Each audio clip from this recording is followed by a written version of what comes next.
I find it a little difficult to say what the subject matter of this seminar is going to be, because it's too fundamental to give it a title. I'm going to talk about what there is. Now, the first thing, though, that we have to do is to get our perspectives with some background about the basic ideas which influence our everyday common sense, our fundamental notions about what life is about.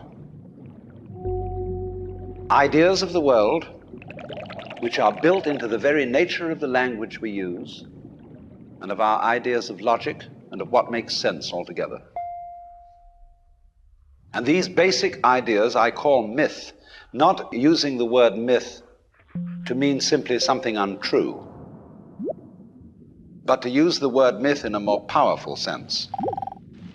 A myth is an image, in terms of which we try to make sense of the world.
You, as a human being, You grow out of this physical universe in just exactly the same way that an apple grows off an apple tree. So let's say the tree which grows apples is a tree which apples, using apple as a verb. And a world in which human beings arrive is a world that peoples. And so the existence of people is symptomatic of the kind of universe we live in. Just as hair on a head is symptomatic of what's going on in the organism. But we have been brought up not to feel that we belong in the world. So our popular speech reflects it. We say, I came into this world. You didn't, you came out of it. We say, face facts. We talk about encounters with reality, as if it was a head-on meeting of completely alien agencies, and the average person has the sensation that he is a somewhat that exists inside a bag of skin, the center of consciousness, which looks out at this thing, and what the hell's it going to do to me? I recognize you, you kind of look like me, and I've seen myself in a mirror, and you look like you might be people. So maybe you're intelligent, maybe you can love too. And perhaps you're all right. Some of you are anyway. You've got the right color of skin, or you have the right religion, or whatever it is, you're okay. But there are all those people over in Asia, Africa, and they may not really be people. When you want to destroy someone, you always define them as unpeople.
We have this hostility to the external world because of the superstition, the myth, the absolutely unfounded theory that you yourself exist only inside your skin. Now, I want to propose another idea altogether. Billions of years ago, you were a big bang. But now you're a complicated human being. But so we define ourselves as being only that. If you think that you are only inside your skin, you define yourself as one very complicated little curlicue, way out on the edge of that explosion, way out in space and way out in time. And then we cut ourselves off and don't feel that we're still the Big Bang. But you are. Depends how you define yourself. You are actually, if this is the way things started, if there was a Big Bang in the beginning, you're not something that is a result of the Big Bang. You're not something that is a sort of puppet on the end of the process. You are still the process. You are the Big Bang, the original force of the universe coming on as whoever you are. See, when I meet you, I see not just what you define yourself as, Mr. So-and-so, Miss So-and-so, Mrs. So-and-so. I see every one of you as the primordial energy of the universe coming on at me in this particular way. I know I'm that too. But we've learned to define ourselves as separate from it.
What I would call a kind of a basic problem we've got to go through first is to understand that there are no such things as things. That is to say, separate things. That is only a way of talking.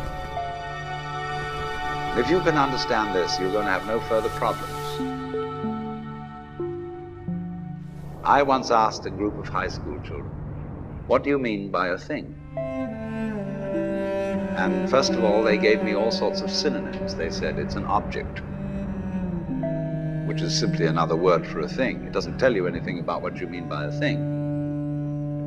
Finally, a very smart girl who was in the group said a thing is a noun.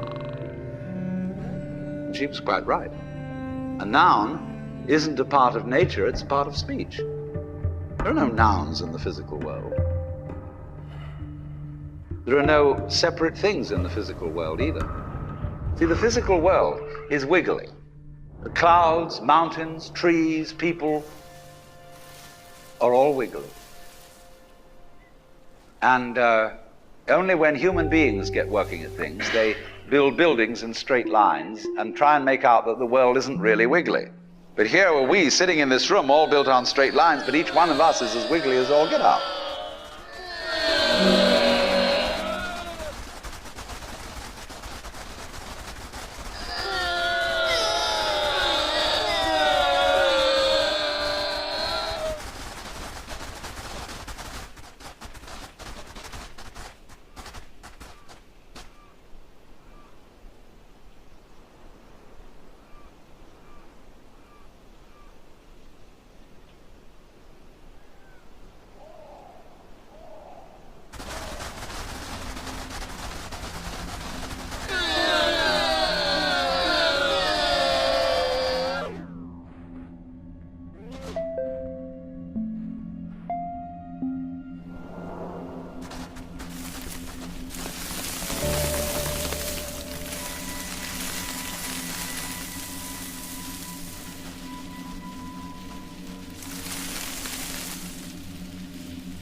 Now then, when you want to get control of something that wiggles, it's pretty difficult, isn't it? You try and pick up a fish in your hands, and the fish is wiggly and it slips out. What do you do to get hold of the fish? You use a net. And so the net is the basic thing we have for getting hold of the wiggly world. A net is something regular. And I can number the holes in a net. So many holes up, so many holes across. And if I can number these holes, I can count exactly where each wiggle is in terms of a hole in that net. But in order to do that, I've got to break up the wiggle into bits. And I've got to call this a specific bit, and this the next bit of the wiggle, and this the next bit, and this the next bit of the wiggle. And so these bits are things which I mark out in order to talk about the wiggle, in order to measure it, and therefore in order to control it. But in nature, in fact, in the physical world, the wiggle isn't bitted. So the world doesn't come thing. You and I are all as much continuous with the physical universe as a wave is continuous with the ocean. The ocean waves, and the universe peoples. And as the wave, I wave at you and say, you! The world is waving at me with you. And saying, hi, I'm here. But the way we feel and sense our existence, being based on a myth that we are made, that we are parts, that we are things, our consciousness has been influenced so that each one of us does not feel that. We feel we have been hypnotized, literally hypnotized, by social convention into feeling and sensing that we exist only inside our skins, that we are not the original bang, but just something out on the end of it. And therefore we are scared stiff. Because my wave is going to disappear, and I'm going to die, and that would be awful.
you are a fluke. You are a separate event. And you run from the maternity ward to the crematorium, and that's it, baby. Now, why does anybody think that way? There's no reason to, because it isn't even scientific. It's just a myth. And it's invented by people who wanted to feel a certain way. They want to play a certain game. Camus said there is only really one serious philosophical question, which is whether or not to commit suicide.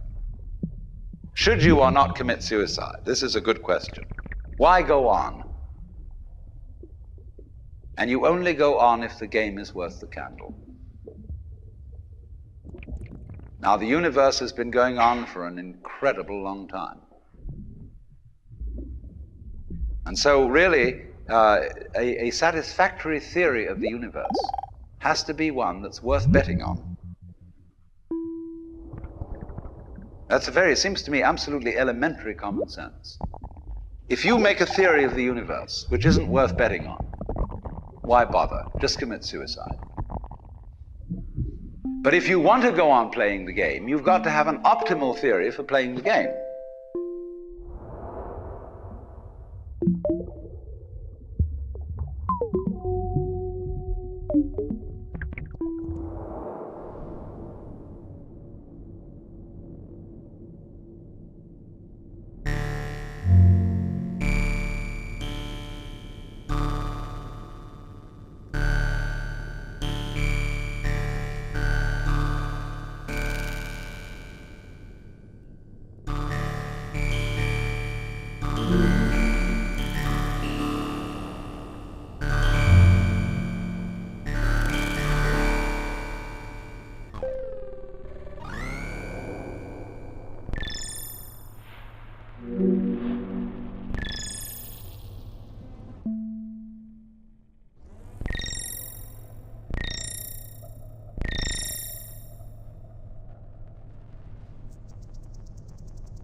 If there is any such thing at all as intelligence and love and beauty, Well, you found it in other people. In other words, it exists in us as human beings. And as I said, if it is there in us, it is symptomatic of the scheme of things. We are as symptomatic of the scheme of things as the apples are symptomatic of the apple tree or the rose of the rose bush.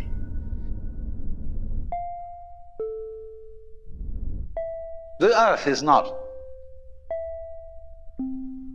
a big rock infested with living organisms, any more than your skeleton is bones infested with cells.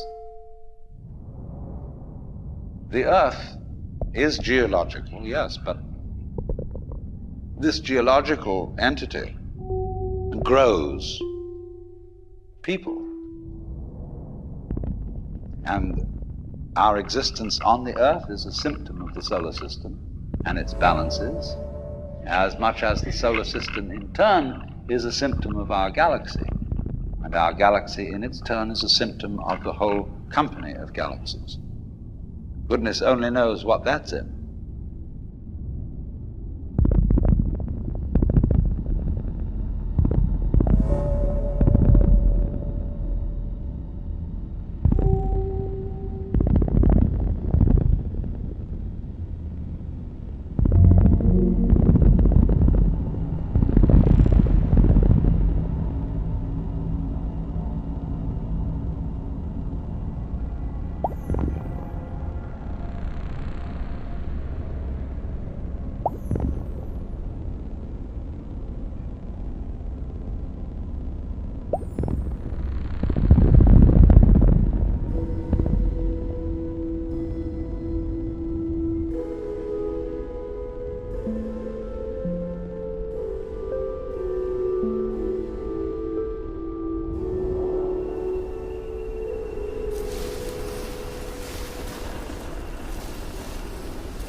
as a scientist you describe the behavior of a living organism,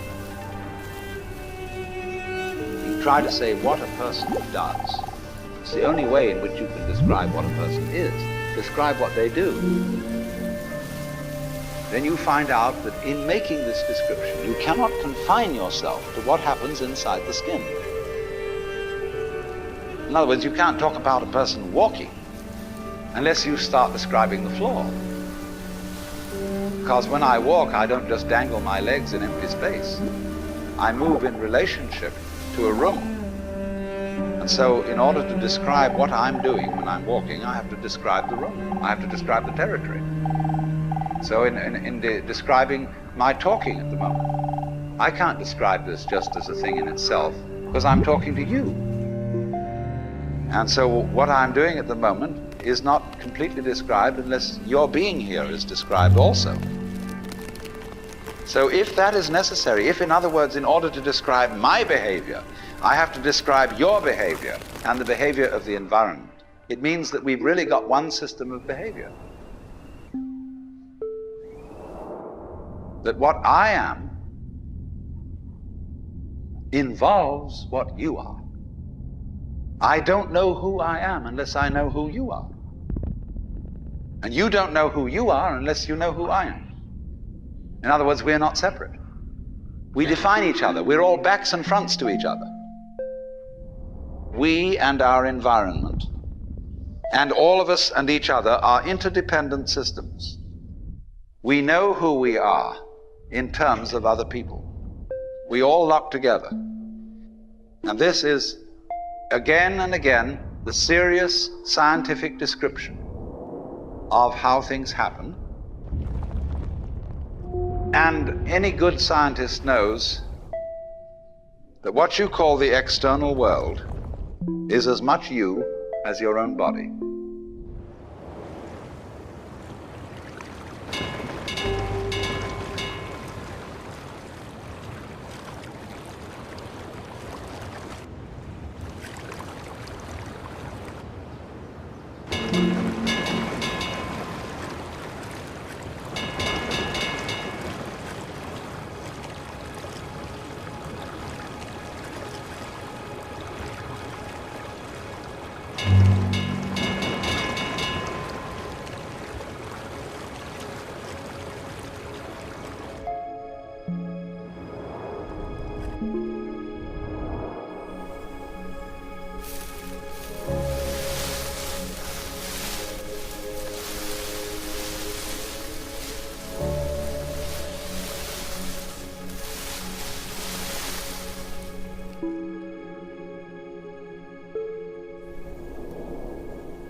Your skin doesn't separate you from the world. It's a bridge through which the external world flows into you, and you flow into it.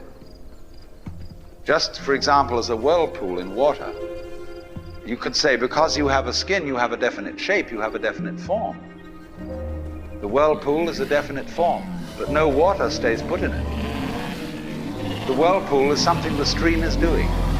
And exactly the same way, the whole universe is doing each one of us. And I see you today, and I recognize you tomorrow, just as I would recognize a whirlpool in a stream. I'd say, oh yes, I've seen that whirlpool before. It's just near so-and-so's house on the edge of the river. It's always there.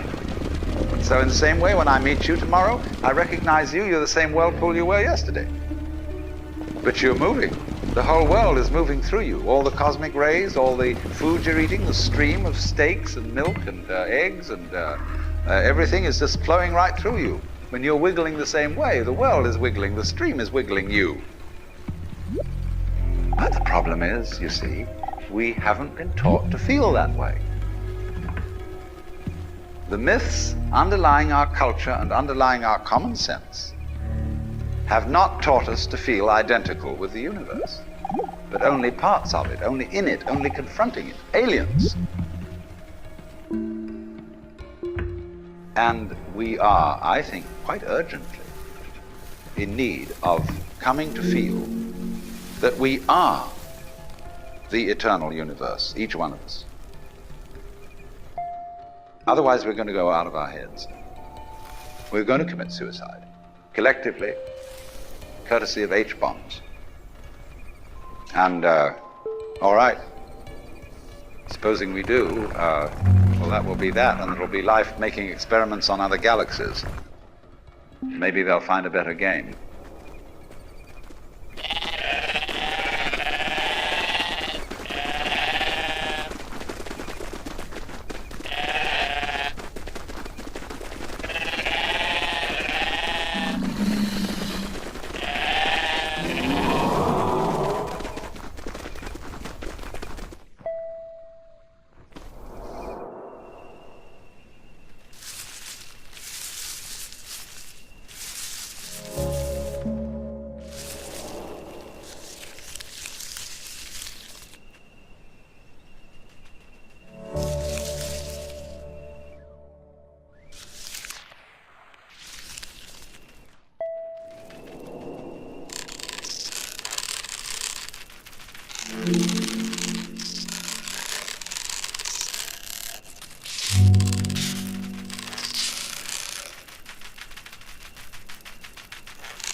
I wonder if it's ever struck you how curious a thing it is that most of the things that we experience, we regard as things that happen to us, which we ourselves do not originate, which are events expressing some sort of power or activity that is external to ourselves. And if you consider that, you realize that what you mean by yourself is rather narrowly circumscribed. Even events that go on in our own bodies are put in the category of things that happen to us in the same way as things that go on in the world outside our skins. If there's a thunderstorm or an earthquake, well, it happens to you. You're not responsible for it. But so in the same way, when you have hiccups, you didn't plan on it. If you have belly rumbles, you had no intention of doing it. And as to the catastrophic act of getting born, well, you had nothing to do with that. And you can spend all your life blaming your parents for putting you in the situation in which you find yourself. And this way of looking at the world in this sort of passive mood as something that happens to you goes right down to our general feeling about life. It goes down to the way in which we have been accustomed to look at human existence as a precarious event in a cosmos that, on the whole, is depicted as being completely unsympathetic and alien to our existence.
if you're reared with a 20th century, or shall we say an early 20th century common sense, which is based on the philosophy of science of the 19th century. You regard yourself as an accident, a biological accident, in a stupid universe, which is mechanical, but has no feelings. A vast, pointless gyration of radioactive rocks and gas in which you happen to occur. Of course, if you don't have that point of view and you are more traditional, you look upon yourself as a child of God, and therefore under authority. In other words, there's a big boss on top of all this. And you better watch your P's and Q's, because that Almighty is looking after you with the attitude of this is going to hurt me more than it's going to hurt you. And when you look at the world in that image, or in the other image that it's a stupid mechanism, either point of view you take, you don't really belong. You're not really part of all this. Or to put it in the strongest possible way, it is quite alien to our thought that the external world, which is defined as something that happens to you, and your body itself as something that you got caught up with, it is quite alien to consider all that as you yourself. Because you see, we have such a myopic view of what oneself is.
Now, we come here to an extremely important principle, which is the different points of view you get when you change your level of magnification. That is to say, you can look at something with a microscope and see it a certain way. You can look at it with the naked eye and see it in a certain way. You look at it with a telescope and you see it in another way. Now, which level of magnification is the correct one? Well, obviously, they're all correct, but they're just different points of view. When we examine our bloodstreams under a microscope, we see there's one hell of a fight going on. All sorts of microorganisms are chewing each other up. And if we got overly fascinated with our view of our own bloodstreams in the microscope, we should start taking sides, which would be fatal, because the health of our organism depends on the continuance of this battle. What is, in other words, conflict at one level of magnification is harmony at a higher level. Now, could it possibly be, therefore, that we, with all our problems, conflicts, neuroses, sicknesses, political outrages, wars, tortures, and everything that goes on in human life, are a state of conflict which can be seen in a larger perspective as a situation of harmony?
And you could say, aha, at last I see, I got the point. I've seen how all this makes sense. But what this insight depended upon was your overcoming the illusion that space separates things.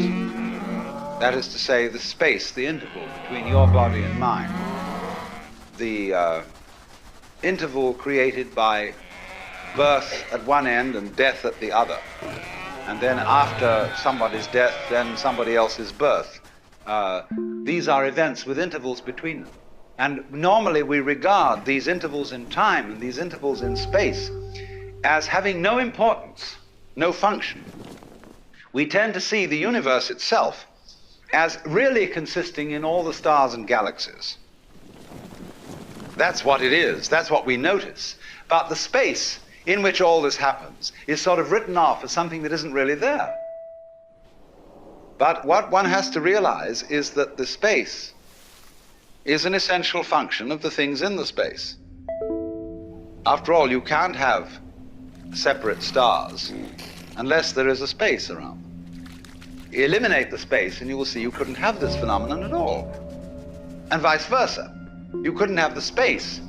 They wouldn't be there in any sense whatsoever if there weren't the bodies in it. So the bodies in the space and the space are two aspects of a single continuum. They're related together in exactly the same way as a back and a front. And you just don't get one without the other.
So the moment you see that intervals, that space is connective, you can understand at once how you are not just to be exclusively defined as a flash of consciousness that occurs between two eternal darknesses. That you consider that in the darkness that comes before your birth, there was no you, and in the eternal darkness that follows your death, there is likewise no you.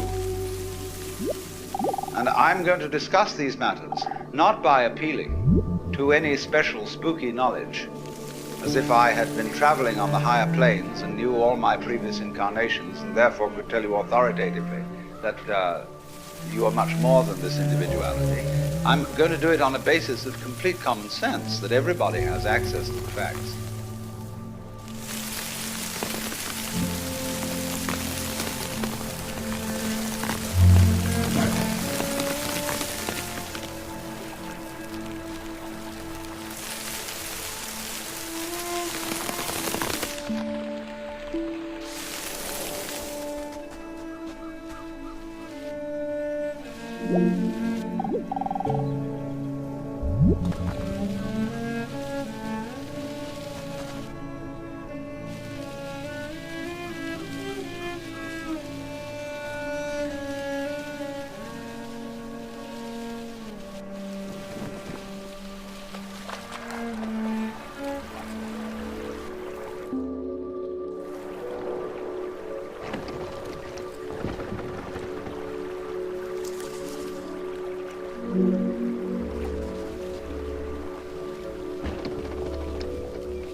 Life is a pattern of immense complexity. And what you call yourself as a living organism, say, I am my whole body at the very least. Now, what is that body? That body is recognizable, and I recognize my friends when I meet them again, and you recognize me. Although the last time any of you saw me, I was absolutely something entirely different from what I am now. Just as the flame of a candle is never a constant. A flame of a candle is a stream of hot gas. Only you say the flame of the candle as if it were a constant. Well, it is a recognizably constant pattern. But in exactly the same way, we are all constant patterns. And that's all we are. The only thing constant about us at all is the doing rather than the being. It's the way we behave, the way we dance. Only there's no we that dances. There's just the dancing. There is no thing that whirlpools. There is the whirlpool. And in the same way, each one of us is a very, very delightfully complex undulation of the energy of the whole universe.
Because life is basically a game of hide and seek. Because life is pulsation. On and off. Here it is, and now it isn't. And by being this pulsation, we know it's there. Now, from those very tiny fast rhythms, which give us the impression of continuity, there are also in this universe immensely slow rhythms. And these are very difficult for us to keep track of. And they impress us and depress us as our own life and death, as our coming and going, which goes for what is to us such a slow pace, that we can't possibly believe that it is really a rhythm. We think of it as our birth, as something quite unique that could never occur again, because we're so close to it, you see, and it's moving so slowly.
The process of growth, the basic process of biology, is one in which lower orders are always being superseded by higher orders. But the lower order can never figure out, or only very rarely figure out, what the higher order is that's taking over. And may see it as a terrible threat, as total disaster, as the very end, but can never be aware that the principle of growth always has and always will continue. Because that's what's going on. But you never know what the next step is going to be, because if you did know, you wouldn't take it, because it would already be past. Do you understand this? That any certainly known future is an event of which we can say, you've had it. And in that sense, it's past. When we play a game, the outcome of the game becomes certain. We at that point cancel the game and begin a new one. Because the whole zest of the thing, which takes me back to the idea that this whole thing is a hide-and-seek game, is that you don't know what the next order coming up is.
We have this rather myopic way of looking at things. And we screen out from attention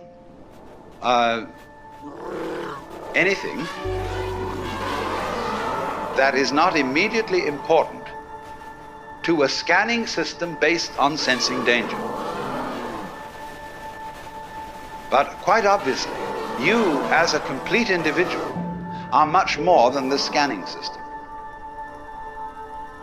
You are in relationships with the external world that on the whole are incredibly harmonious. The energies of life in the form of temperature, light, air, and food, and so on, are streaming through you all at this moment in the most magnificently harmonious way. When anything is constant, it says, okay, that's safe, it's in the bag, you needn't pay attention to that anymore. And therefore, we eliminate systematically from our awareness all the gorgeous things that are going on all the time, and instead only become focused on the things, the troublesome things that might happen to upset it. Which is all right, but we make too much of it. We make so much of it that we identify our very selves, I, ego, with the radar, with the troubleshooter. And that's only a tiny fragment of one's total being.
I will go so far as to say, is an event upon which this whole cosmos depends.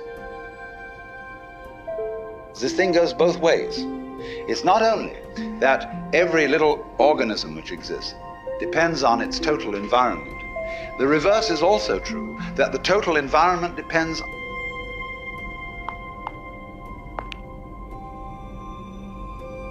on each and every one of those little organisms. So that you could say this universe consists of an arrangement of pattern in which every event is essential to the whole thing.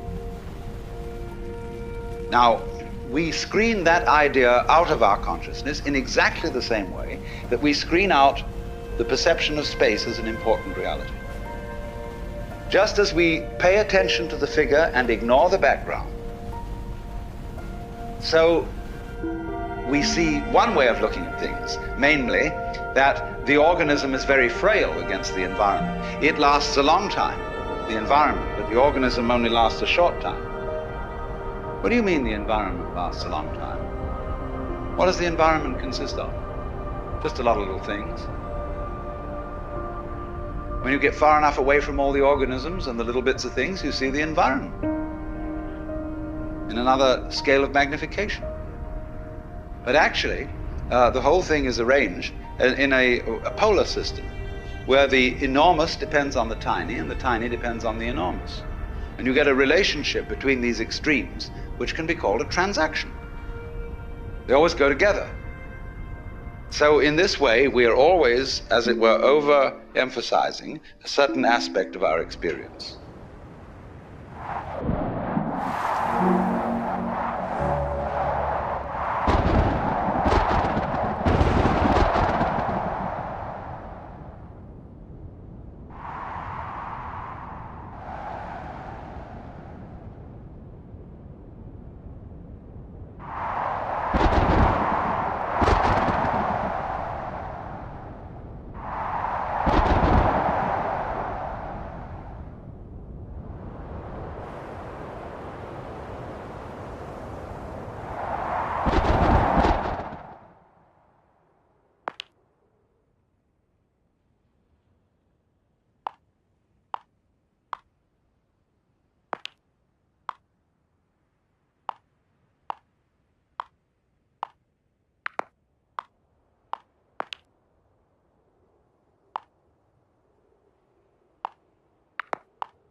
We say now, what is important about people? Is their unique individuality. And we have been given an immense psychic investment in our own individuality by our upbringing. What are you going to amount? What are you going to contribute to human life? What's your particular destiny going to be? It's a fine idea. But the thing we don't understand is that it won't work, this great idea, without being balanced with its opposite. Just as you can't have the back without the front. So you cannot have the values of a unique personality unless at the same time everybody recognizes that there is another level at which we're not unique at all, but that I am you, you are I. See, every one of you feels that you're the center of the universe, and that everything else is happening around you in a circle. You can turn around and you can see sort of equally far in all directions, especially if you're in a ship in the middle of the ocean. So you're in the middle. And it's true from the standpoint of astronomy. We live in a curved space-time continuum, that is to say in a universe at which every point may be regarded as the center. Consider a sphere. Here's a ball. What point on this ball is the center of its surface? You can see at once that any point can be the center of its surface. So legitimately, all points in the universe are the center.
We are all like the nerve ends on your own skin.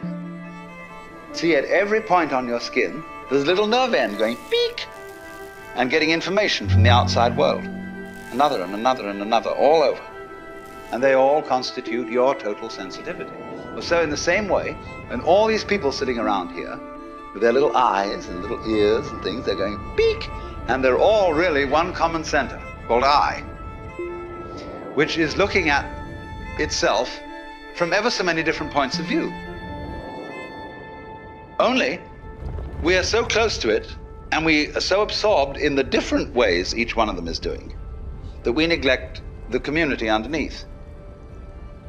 But we don't realize, you see, that just as we know how to do this, we know equally well how to turn the sun into light, how to blue the sky, how to blow the wind, how to wave the ocean, how to digest food, and I might add, to be digested and transformed, but the pattern keeps going, and it's always you.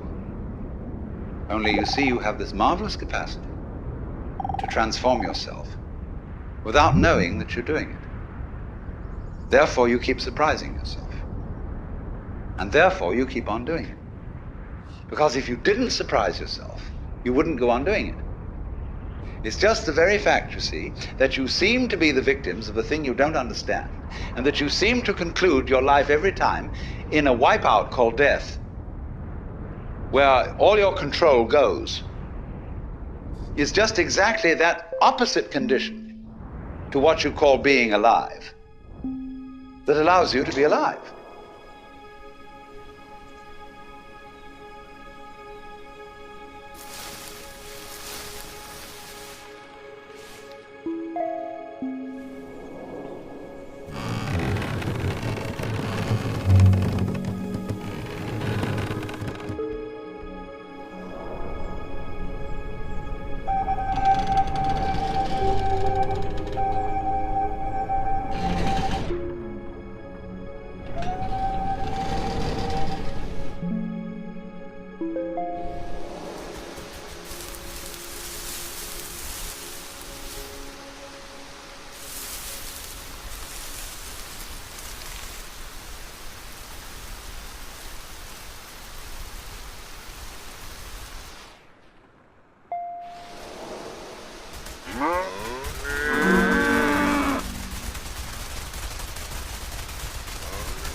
One of the first things which everybody should understand is that every creature in the universe that is in any way sensitive and in any manner of speaking conscious regards itself as a human being. That is to say, it knows and is aware of a hierarchy of beings above it and a hierarchy of beings below it. If you take such a tiny creature as a fruit fly, which lives only a few days, it is aware of all sorts of weird little animals and objects and spores floating in the atmosphere which we don't even notice unless we've got a microscope around. And it criticizes them as being inferior animals and all that sort of thing, whereas human beings are things that it doesn't comprehend. They're as much outside its intellect as a quasar is outside ours. And we see these far-off objects floating in the heavens, and we have only the vaguest idea of what they may be. But there is, I think, a fundamental principle that everybody must understand, and that is the principle of relativity. That is to say that wherever you are, and whoever you are, and whatever you are, you're in the middle. That's the game.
When you stand and you can see a horizon all around you to exactly the same distance, you're in the center of a circle because your senses extend a certain direction in all directions and therefore give you the impression of being in the middle.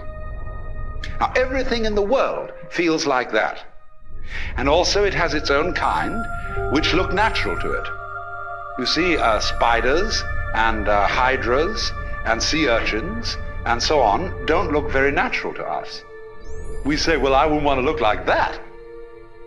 But they say when they see us, well, what kind of an awful thing is that? And what a lot of nonsense it does. Because the definition of a person is where you look from. And they, you see, in their situation, feel just as cultured as we can possibly feel.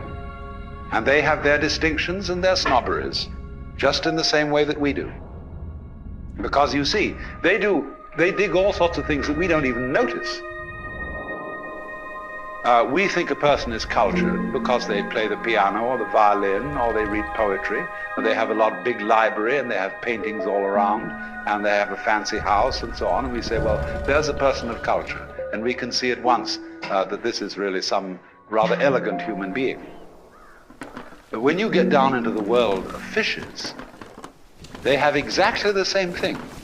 Only, instead of depending on collecting a lot of books and things like that, it is the precise way, the very subtle wiggles of a tail, the little tremors of vibration that makes one fish a very superior fish as compared with other fish. And all the other fish look at that one and say, oh my, to be like that, what a genius.